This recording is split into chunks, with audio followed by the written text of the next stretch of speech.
Imagina tener que contar una historia sin poder utilizar palabras, algo que solamente tú con tus experiencias de vida podrías contar a través de la pintura o cualquier expresión visual. En eso consiste el storytelling en el arte y te voy a mostrar cómo lograrlo.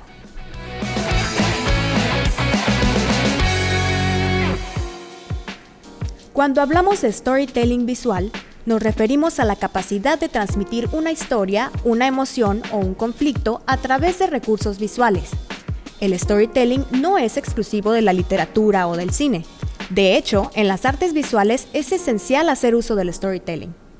Contar historias mediante imágenes no significa únicamente organizar elementos en una composición atractiva, sino construir significado a partir de la mirada. Desde los primeros trazos, el ser humano ha contado su historia con símbolos. En toda obra de arte convergen la emoción, la memoria, la cultura y la identidad. Cuando observamos una pintura o una fotografía, no basta con mirar lo que está en la superficie. El objetivo debería ser sentirla, interpretarla, recordarla y posteriormente compartirla. Esa conexión convierte al storytelling visual en un lenguaje universal, capaz de comunicar una idea en donde no existen palabras. La pintura, la ilustración o el dibujo, más que mostrar escenas, sugieren lo que ocurrió antes, lo que podría pasar después o lo que permanece oculto en el interior de los personajes y los objetos. Cada imagen está atravesada por el contexto en el que la creamos. Está basada en nuestras raíces, en nuestras experiencias y nuestras referencias culturales y sociales. Una fotografía tomada en una protesta, una ilustración inspirada en la infancia, un collage que mezcla símbolos religiosos y urbanos. Todo eso habla de quiénes somos y de dónde venimos. El arte visual es también una forma de narrar y recordar la historia, como lo han demostrado el muralismo o la fotografía documental. Y cuando comprendemos eso, dejamos de ver la imagen como algo aislado y empezamos a verla como parte de un relato más amplio. Una vez que entendemos que toda imagen puede narrar, el siguiente paso es descubrir cómo construir ese relato. Toda narración comienza con una idea central. La obra debe tener un mensaje o una intención. ¿Qué quiero contar? ¿Qué quiero provocar en quien la observa? ¿A quién quiero dirigirme? Tienes que saber quién es el público objetivo de tu obra. Esa intención es la brújula que orientará el resto de nuestras decisiones. Y ahí es donde entra la emoción. La emoción es el vínculo invisible que une al autor con el espectador. Es el primer canal de comunicación porque activa la memoria y el reconocimiento incluso antes que el razonamiento. Una imagen puede estar perfectamente compuesta y equilibrada, pero si no conmueve ni provoca nada en el espectador, entonces no logra contar bien su historia. La emoción no siempre tiene que ser explícita. Puede estar en una mirada, en una textura, en un color que evoque sensaciones o en las luces y las sombras. Más que ilustrar una emoción, el reto es provocar una emoción con lo que ilustras. Y con esto no me refiero a que tiene que ser necesariamente algo dramático o triste. Cuando hablo de emoción, realmente me refiero a cualquier emoción. Tal vez tu objetivo es que la gente sienta felicidad al ver tu obra, que se ría, incluso provocar incomodidad. Lo importante es encontrar la manera correcta de transmitirlo. En todo relato visual hay protagonistas, aunque no sean humanos. Pueden ser objetos, paisajes, animales o figuras abstractas que encarnan una idea. Lo importante es que actúen, que transmitan intención. En el storytelling visual, el gesto y la composición sustituyen a la palabra y funcionan como diálogo. Comunican más de lo que parece a simple vista. Toda historia necesita también un conflicto, una tensión que despierte preguntas en el espectador. Este puede representarse de manera explícita, por ejemplo, con cicatrices, huellas, marcas, o a través de recursos más abstractos como contrastes de color, choques de líneas o tensiones de luz y sombra. En esa fricción es donde las imágenes adquieren su fuerza narrativa. El conflicto va de la mano con la emoción. A través de la representación de este conflicto o de su resolución, es como se van a generar estas inquietudes en el espectador. En esta construcción narrativa también es fundamental tomar en cuenta la síntesis visual. Cada línea, color, forma o textura que elijas debe cumplir una función clara dentro de la historia. Cuando se añaden demasiados elementos, la atención se dispersa. En cambio, seleccionarlos con cuidado concentra el sentido y da claridad al mensaje. En composición visual, este principio se relaciona con la ley de la simplicidad de la Gestalt, en la que menos elementos suelen permitir mayor claridad en la lectura de la imagen. Es como si en un cuento incluyeras muchos personajes secundarios que no aportan nada a la historia principal. Al final solamente generan ruido y se convierten en distracciones. En pintura o ilustración, la composición actúa como un guión visual, pues a través de ella podemos indicar el punto de inicio, el desarrollo y el cierre de la mirada del espectador. Así que podemos imaginar la composición como una historia en 3 actos. El inicio, que es lo que capta la atención. El desarrollo, donde ocurre el diálogo visual, la tensión o el conflicto. Y por último, el cierre, que es el punto de descanso o resolución. Así, el espectador no observa de manera pasiva, sino que lee la imagen con la mirada, recorriéndola como si fuera una cámara en movimiento. Un ejemplo clásico es el cuento de Caperucita Roja. Según la perspectiva, el ángulo y el tamaño de los personajes, la escena puede volverse tensa, inocente o siniestra. En este caso, la composición determina la atmósfera. Por eso, al crear, hay que preguntarnos siempre qué lado de la historia queremos comunicar. Cuando el mensaje es claro, las decisiones técnicas se vuelven naturales. La luz es otro componente decisivo en el storytelling visual, muy útil para estructurar la percepción de nuestra obra. Lógicamente, define la visibilidad de los elementos, pero además ayuda a establecer jerarquías, a separar planos y dirigir la atención hacia los puntos que consideremos relevantes.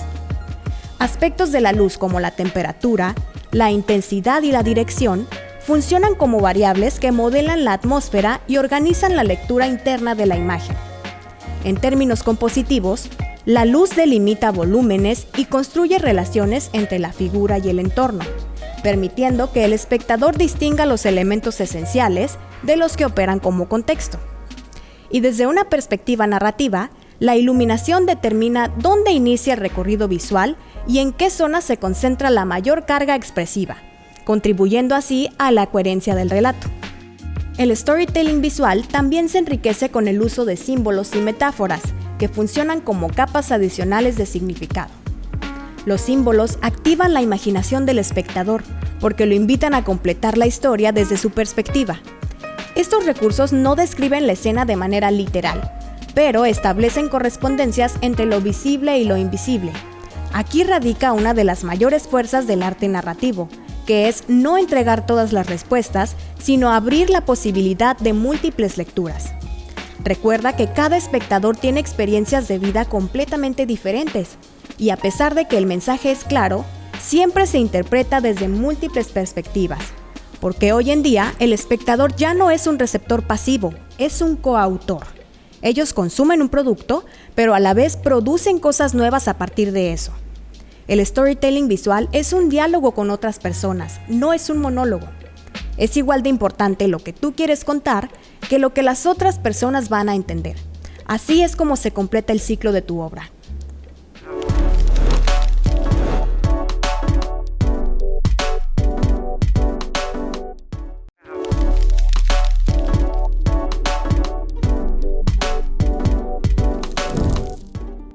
Guillermo del Toro nació en Guadalajara en 1964. Creció entre cómics, películas de terror y libros fantásticos ilustrados. Su infancia estuvo marcada por 2 fuerzas que parecían opuestas: una educación católica rígida y un amor profundo por los monstruos. Para la mayoría de las personas, los monstruos representan el miedo. Para él fueron una presencia cercana, casi familiar. Guillermo encontró en ellos una extraña compañía. En sus propias palabras, todo lo fantástico que veía de niño se convirtió con los años en materia prima para contar historias. Aquí comenzó su relación con las historias y criaturas terroríficas. Veía películas que lo inquietaban y lo atraían al mismo tiempo, y esa sensación lo acompañó durante años. Creció en un entorno donde la imaginación servía como refugio, y desde entonces desarrolló la costumbre de fijarse en detalles que le provocaban miedo y curiosidad. A veces era una escena grotesca que no lograba quitarse de la cabeza. Otras veces, un sonido emitido por un animal extraño o un objeto con forma anormal. Guillermo guardaba todas estas impresiones sin preguntarse para qué podrían servirle, pero con los años descubrió que lo ayudarían a construir las ideas con las que hoy trabaja. Su forma tan distintiva de narrar tiene su origen en esos primeros recuerdos que se quedaron con él desde pequeño. Desde muy joven aprendió técnicas de maquillaje y animatrónica. Ese aprendizaje temprano lo llevó a interesarse no solo por contar historias, sino por construir cada uno de sus componentes. Antes de convertirse en director, fue un adolescente dedicado a fabricar criaturas, modelos y mecanismos para moverlos con sus propias manos. Al mismo tiempo, era un observador compulsivo. Guillermo registraba detalles y emociones que para otros pasaban desapercibidos. Esa habilidad para reunir lo que casi nadie notaba terminaría sosteniendo toda su obra posterior. Con el tiempo, Del Toro dirigió su ópera prima, Cronos, en 1993. Desde ese primer largometraje, quedó clara su manera de aproximarse a lo fantástico y su interés por mostrar el lado humano en las historias que construía. Más adelante realizó El Espinazo del Diablo, Hellboy, El laberinto del fauno, La forma del agua, Pinocho, Frankenstein, entre muchas otras. En todas estas películas apreciamos una forma de crear inconfundible. Guillermo crea universos visuales elaborados con mucho cuidado, en donde cada elemento tiene un propósito, da vida a seres fantásticos que revelan emociones complejas y desarrolla relatos a partir de hallazgos que otros suelen dejar pasar. En muchas de sus películas, las criaturas muestran fragilidades que contrastan con su apariencia. Son figuras que exponen miedos y deseos que reconocemos sin necesidad de que sean humanos. Pero más allá de su filmografía, lo que vuelve especialmente útil a Guillermo del Toro para entender el storytelling es su manera de concebir la creación narrativa. Para él, contar historias no depende de fórmulas complejas, más bien, forma parte de la experiencia cotidiana de cualquier persona. Del Toro menciona que un buen narrador es aquel que se detiene a observar con atención las cosas más insignificantes y las convierte en historias que resuenan con sus propios sentimientos. Del Toro habla de los monstruos como extensiones de nosotros mismos. Rara vez los coloca como amenazas puras, más bien hace que nos veamos reflejados en ellos. Por eso dedica tanto cuidado a las texturas, las miradas, las luces. Cada detalle es una manera de expresar lo que a él mismo le preocupa o lo que recuerda. Sus criaturas, por más extrañas que sean, llevan consigo una fuerte carga emocional que revela los temores y deseos del mismo ser humano. Sus películas muestran criaturas fantásticas, pero también hablan de sus obsesiones personales, de la inocencia, la violencia o la curiosidad. La trayectoria de Guillermo del Toro ha sido celebrada en todo el mundo. Su capacidad para construir universos que combinan imaginación, terror y una estética visual impecable lo ha llevado a obtener premios como el Oscar, el Globo de Oro y el Goya, entre muchos otros. Más allá de los reconocimientos, su trabajo demuestra que una historia puede surgir de inquietudes persistentes y de imágenes que nos acompañan durante toda nuestra vida. Él nos demuestra que observar con rigor y trabajar con pasión puede convertir las ideas más pequeñas en historias poderosas.